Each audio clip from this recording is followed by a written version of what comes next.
Okay, this is the Signatone S-460.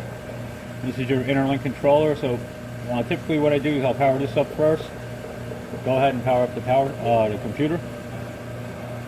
It'll boot up, and then we're going to click on the program here. It's the Signatone S-460 SE program.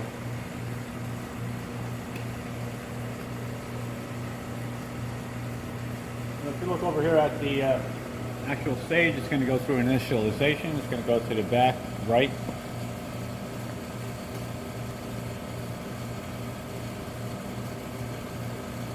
I want to explain a few things here while we're waiting for the initialization. You got the lever here to move up and down your platen. You can adjust it here. Fine adjust up and down. You have your microscope here. It has a camera mounted on top. Fiber optic lighting source, which you can see behind the monitor there. And here's your card cage here, or your card holder. I have it off now. We'll put it back on before we ship it. I took a probe that we have here and I put it in place just to show that we're going to step to each individual pad as we're doing the demonstration here. The other thing too is you have all four objectives here, 5x, 10x, 20x, and the 50x. We'll go through that later. Right now I'm set up on the, I think it's the 10x. Hi. Oh, that's the 5x. Okay, I'm on the lower. Okay, the initialization is complete. It comes to the, moves to the load position. Clicking this lever here, you can slide it out a little bit further.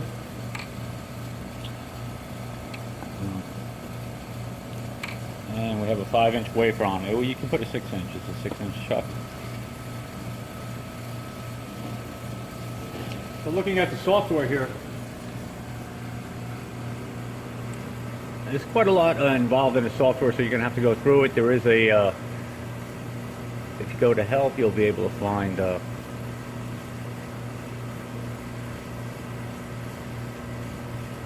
explanation on the machine here. It's basically the manual that's being provided, and you can step through different sections of it. And here's your how-to if you want to see how to do a 2-point alignment. It's explained here.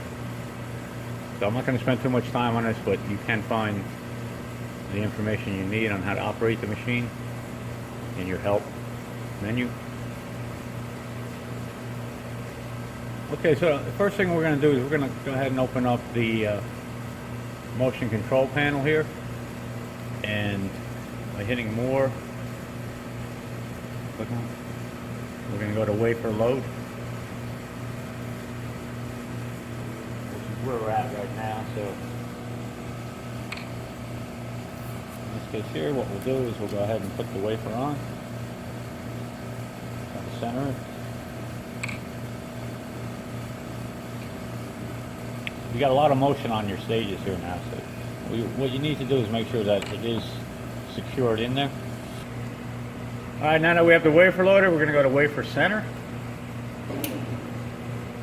And it's going to move the wafer stage to the center of the wafer.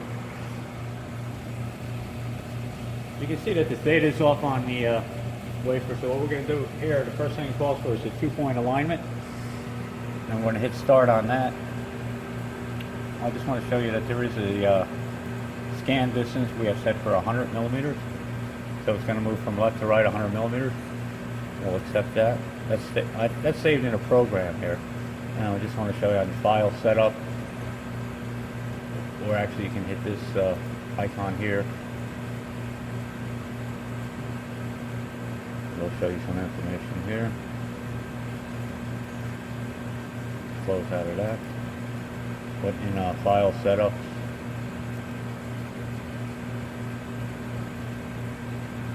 We're using Jolly Test 2, which opened automatically because it was the last program that was open. We'll just go ahead and open it again. And that's the program that's set up to select these die here. I don't know if you noticed that the blue highlighted die are going to be selected in this particular program. And we'll go ahead and do the 2-point alignment by hitting start.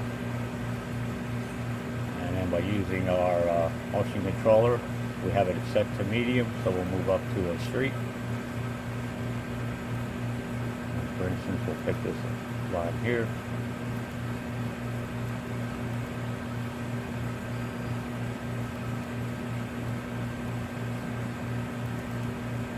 And you can do a slow movement by activating the slow button here, and that steps it slowly through there to get you really close to where you want to be.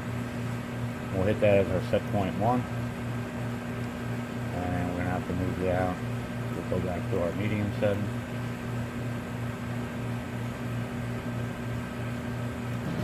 And we'll set it up on the street here.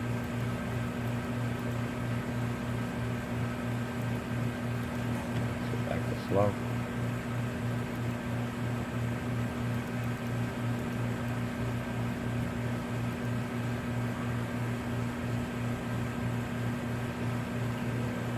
Do a scan check here.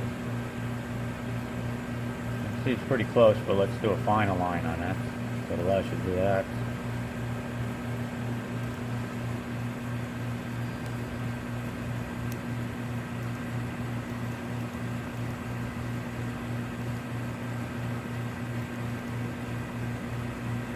At point 1, and so what we're doing here is we're adjusting the wafer horizontal to the street by using our medium and slow buttons on our motion control. We'll pull that set point 2. You can see it automatically adjusts the date on here. We can do a scan check on that, and we may even want to still fine align it here just a little bit using our slow key. Set point 1.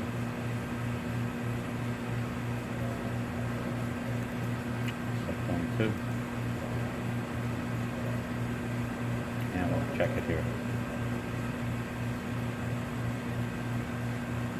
Okay, so once we're happy with that, we'll close that. We'll go to the home position, which should be somewhere near the center of the wafer. And here you have to determine where you want to set your home to.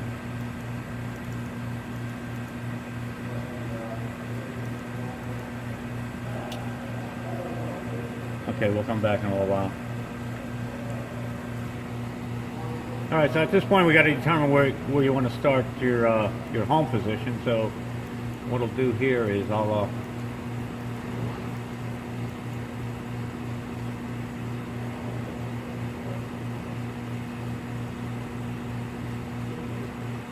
pick this pad here.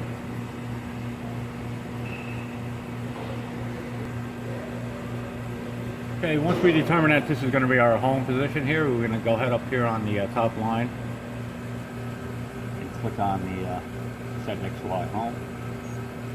And ask you, are you sure? We'll hit yes. So whenever I move away from there, if I just go ahead and hit the Go Home button, it'll bring you right back to your home position.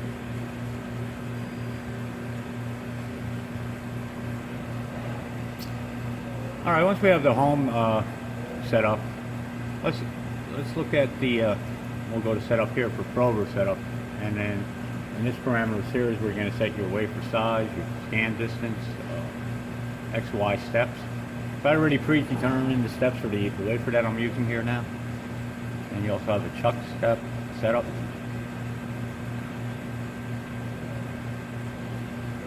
Again, this is all explained in the manual that's online. Let's go ahead and hit OK. We'll hit no to here. We don't want to change the points out.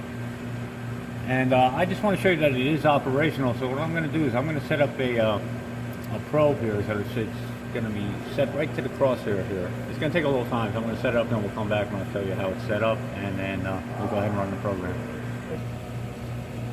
Okay, here's the probe that I was talking about. I set it up, and as you look on the screen here, you can see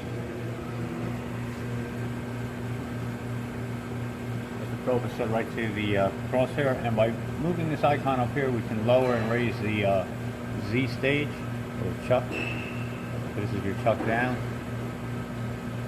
So there it's in focus, and as we move the chuck up, you can see that it's touching the pad.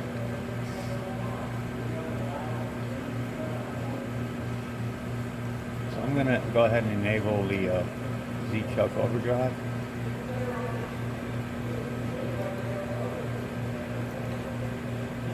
That just raises the chuck up a little bit higher. You're certainly making contact. Okay, so we'll bring the chuck down. I have a program set up here in the P, and you can edit your points this way. Well, the program's already in there, and we can run our program points by using our this icon up here on the toolbar. Okay, so we have our program set up. In program mode here, we programmed our die that we want to select to be probed. Our probe is set up to our home position. Right now we're at XY00. Our stage is down. And just to check that we're making contact, I'll go ahead and hit the stage up.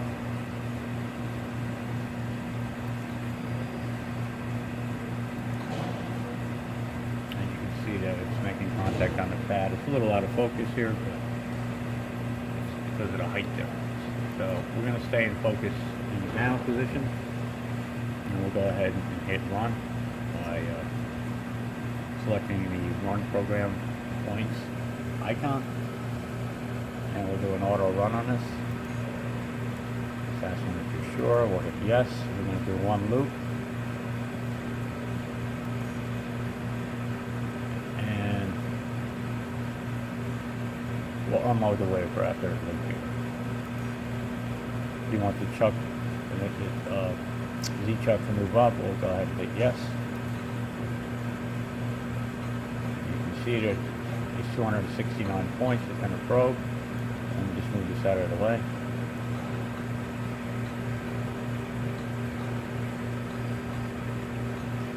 See, step in and probe on each one of those points we've selected.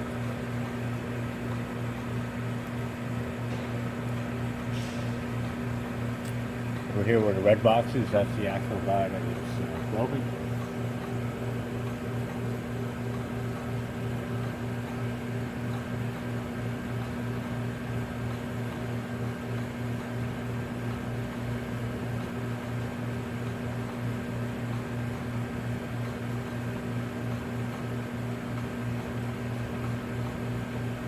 So you can see step into each position on the die. Raising the chuck down as it moves and back up when it gets into position.